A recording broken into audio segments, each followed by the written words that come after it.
Hi, this is Elena with Black Sheep 303 Creative, and today's project is a really quick and really easy glitter background, basically to create a plaid for July 4th. Today is July 3rd when I'm posting this in the US, and July 4th is a big holiday here as we celebrate the birth of our country.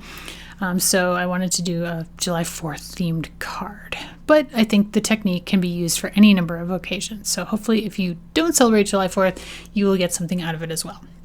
Now I have an A2 size card base here, and I have marked the center with a light pencil line on both the top and the bottom. And then I'm marking 1.5 inches off, like on either side of that center mark as well.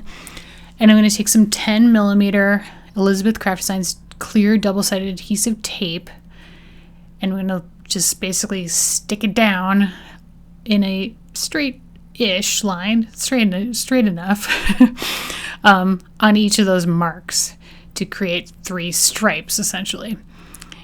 And so then I will peel off the backing and we will put some glitter on these 3 stripes.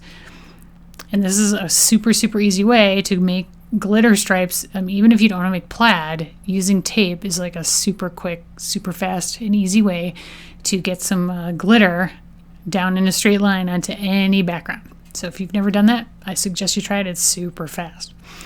All right, so now I'm just brushing off the excess with like a soft brush, and then I'm going to take a Swiffer cloth, which is genius for glitter, picks up every glitter bit that goes everywhere.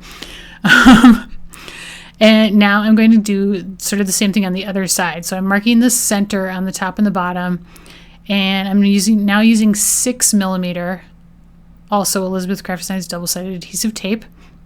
And then I'm going to sort of eyeball on either side to get sort of 3 stripes going the opposite direction, basically kind of the same feel as those first 3.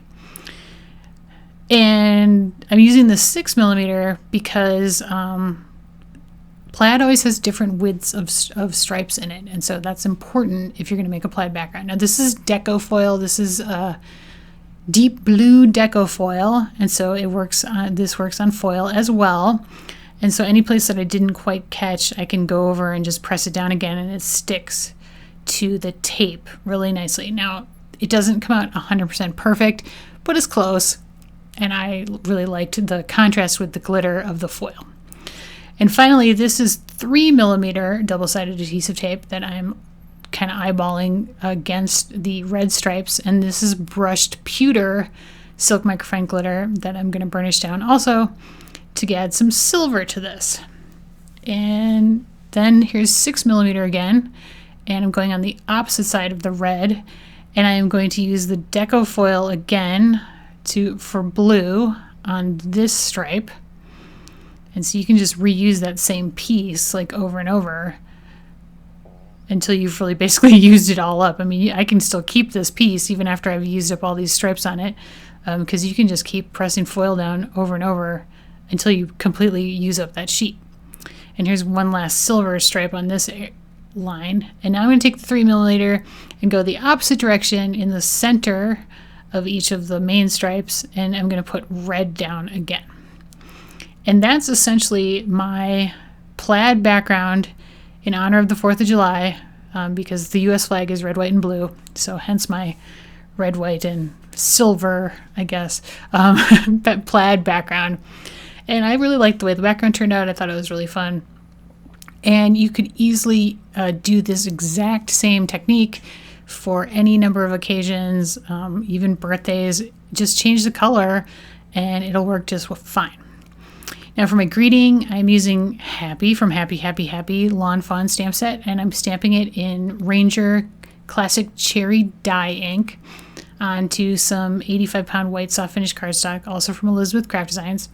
And then I've got this big 4 that's from like a really old foam stamp set that unfortunately is no longer made.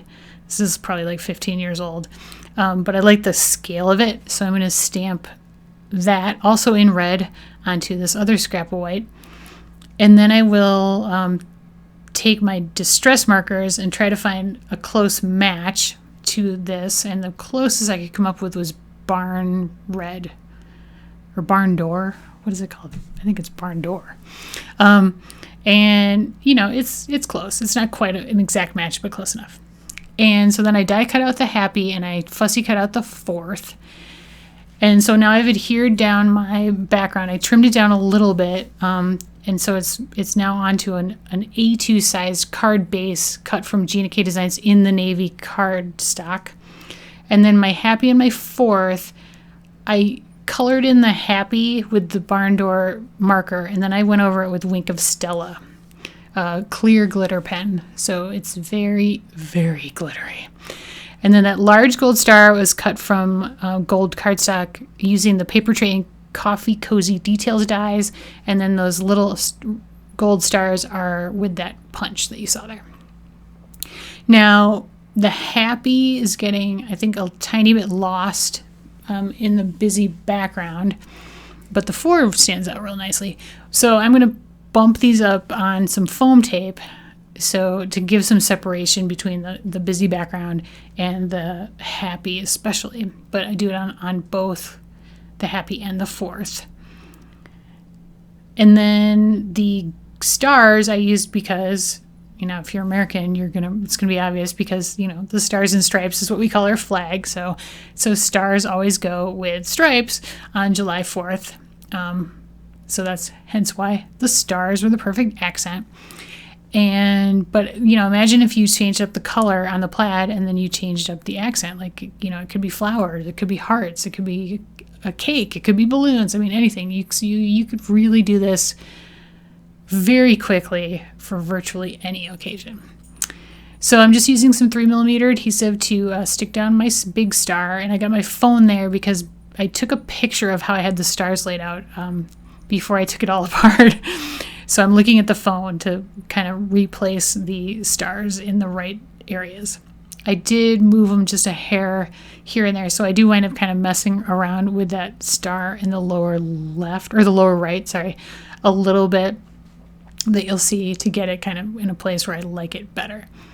But that is basically the completed project. So we've got sort of mirrory stars and a lot of glitter happening, and mirrored foil with the blue stripes as well, to make a very, very glittery and fun and super fast July 4th card. I think this card maybe took 20 minutes total. And the glitter background takes maybe 5 minutes, especially if you kind of have an idea of where you're going to start. So if you do celebrate the 4th of July, happy 4th! And if you don't, I hope I gave you some inspiration on a way you can make a glittery plaid background very quick and easy, and do it for your own country's holiday or for a birthday or other kind of celebration. As always, thanks so much for watching. There are supplies linked in the video description and over on my blog. If you liked the video, please give me a thumbs up, and I would love it if you'd subscribe to my channel if you haven't already, and leave me a comment because I love to hear from you guys. It's always fun. Thanks.